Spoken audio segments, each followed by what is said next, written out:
Amani ya Bwana iwe nawe ndugu mpenzi mtazamaji wa televisheni yetu ya One News Media. Basi kama ni mara yako ya kwanza kwenye channel yetu, hakikisha una subscribe na comment na kushare ili wengine waendelee kupata habari zetu. Tunakukaribisha kwenye kipindi chetu cha habari toka One News Media.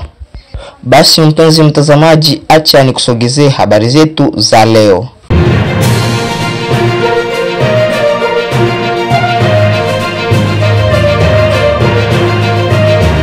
Matakwa ya Marekani yatatiza mazungumzo na Rwanda kuhusu usalama wa kanda. Ripoti hii inachunguza mvutano unaoibuka kati ya Marekani na Rwanda, Kigali, kuhusiana na masharti ya mazungumzo yanayoendelea. Kiini cha mvutano huu ni tishio linaloonekana na Rwanda kutoka kwa makundi yenye silaha yanayofanya kazi mashariki mwa Jamhuri ya Kidemokrasia ya Kongo, DRC, hasa waasi wa FDLR, Democratic Forces for the Liberation of Rwanda, MFDLR, ulioingiza si sahihi mtazamo wa Rwanda msadali wa FDLR kama tishio la moja kwa moja. Kigali inaamini kwa dhati kwamba uwepo na shughuli za makundi yenye silaha hasa FDLR mashariki mwa DRC ni tishio la moja kwa moja kwa usalama wake wa kitaifa. Historia ya eneo hilo, ikiwemo mauaji ya kimbari ya Rwanda ya mwaka 1994, inaongeza uzito wa wasiwasi huu.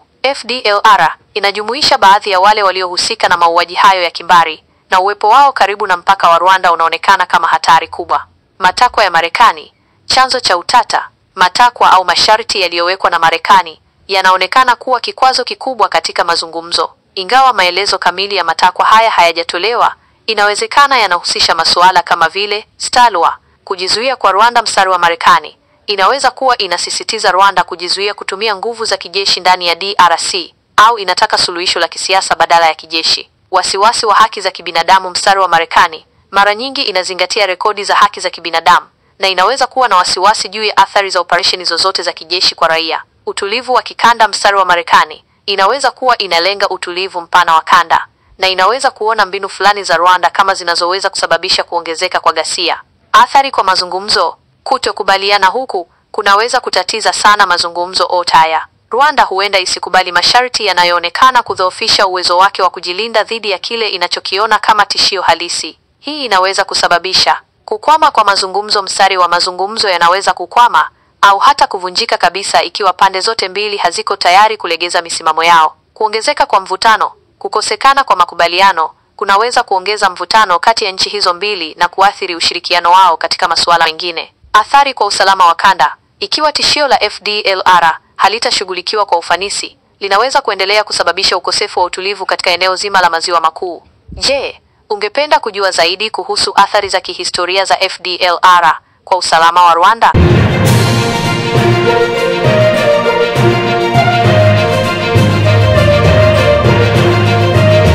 Makubaliano ya ardhi kati ya Kongo Brazzaville na Rwanda yafutwa, ushirikiano wasitishwa. Brazzaville, Jamhuri ya Kongo. Serikali ya Jamhuri ya Kongo imetangaza rasmi kufuta makubaliano yaliyokuwa yameipa Rwanda hekta 12,000 za ardhi kwa ajili ya kilimo. Hatua hii inahitimisha ushirikiano uliokuwa na utata na kuzua mjadala mkali katika eneo la Maziwa Makuu.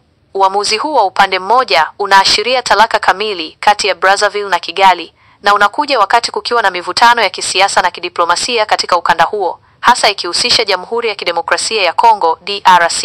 Sababu rasmi iliyotolewa na serikali ya Kongo Brazzaville kwa kufuta mkataba huo ni kutotimizwa kwa masharti ya mkataba na upande wa Rwanda. Ingawa maelezo ya kina kuhusu ni masharti yapi yaliyokiukwa hayajatolewa, duru za habari zinaarifu kuwa tangu kusainiwa kwa makubaliano hayo mwaka 2022, hakukuwa na maendeleo yoyote ya kilimo yaliyofanyika katika eneo lililotengwa. Makubaliano hayo yaliyosainiwa wakati wa ziara ya Rais wa Rwanda Paul Kagame nchini Kongo yalilenga kuipa Rwanda fursa ya kuendeleza kilimo cha kisasa katika ardhi hiyo. Jamhuri ya Kongo ina maeneo makubwa ya ardhi yenye rutuba ambayo hayajatumika ipasavyo, na ushirikiano huo ulitarajiwa kuleta teknolojia na utaalamu kutoka Rwanda. Hata hivyo, tangu mwanzo, mkataba huo ulikosolewa vikali na baadhi ya raia wa Kongo na wachambuzi wa siasa za kikanda. Wengi walionyesha wasiwasi wao kuhusu eneo la ardhi hiyo ambalo liko karibu na mji mkuu wa DRC, Kinshasa. Kulikuwa na hofu kwamba huenda eneo hilo lingetumika kwa malengo ya kijeshi na kiusalama na Rwanda, hasa kutokana na uhusiano mbaya kati ya Rwanda na DRC. Serikali ya DRC ilikuwa imeelezea wasiwasi wake waziwazi kuhusu uwepo wa Rwanda karibu na mipaka yake. Kufutwa kwa mkataba huu kunaonekana kama ushindi wa kidiplomasia kwa DRC, ambayo imekuwa ikiishutumu Rwanda kwa kuunga mkono waasi wa M23 mashariki mwa nchi hiyo. Hatua hii ya Congo Brazzaville inajiri siku chache baada ya Rwanda kutangaza kujiondoa kutoka Jumuiya ya Kiuchumi ya Nchi za Afrika ya Kati, ECCAS, ikidai kuwa jumuiya hiyo inatumiwa na DRC kuendeleza ajenda zake dhidi ya Rwanda. Matukio haya mawili yanaonyesha kuongezeka kwa mpasuko na mivutano ya kidiplomasia katika eneo la Afrika ya Kati. Hadi sasa, serikali ya Rwanda haijatoa tamko rasmi kuhusu kufutwa kwa makubaliano hayo ya ardhi. Mustakabali wa uhusiano kati ya Brazzaville na Kigali unabaki kuwa wa sintofahamu kufuatia hatua hii muhimu.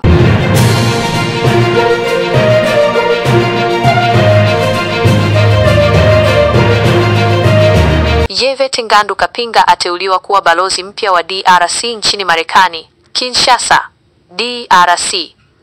Kwa mujibu wa taarifa kutoka ofisi ya Rais wa Jamhuri ya Kidemokrasia ya Kongo, DRC, Bie, Yvette Ngandu Kapinga ameteuliwa kuwa balozi mpya wa nchi hiyo nchini Marekani. Uteuzi huu, uliofanywa kupitia amri ya rais iliyotangazwa kwenye runinga ya taifa, RTNC, mnamo Jumanne, Juni 10, 2025, unamfanya Bi Ngandu kuwa mwanamke wa kwanza kushika wadhifa huu muhimu katika historia ya uhusiano wa kidiplomasia kati ya nchi hizi mbili.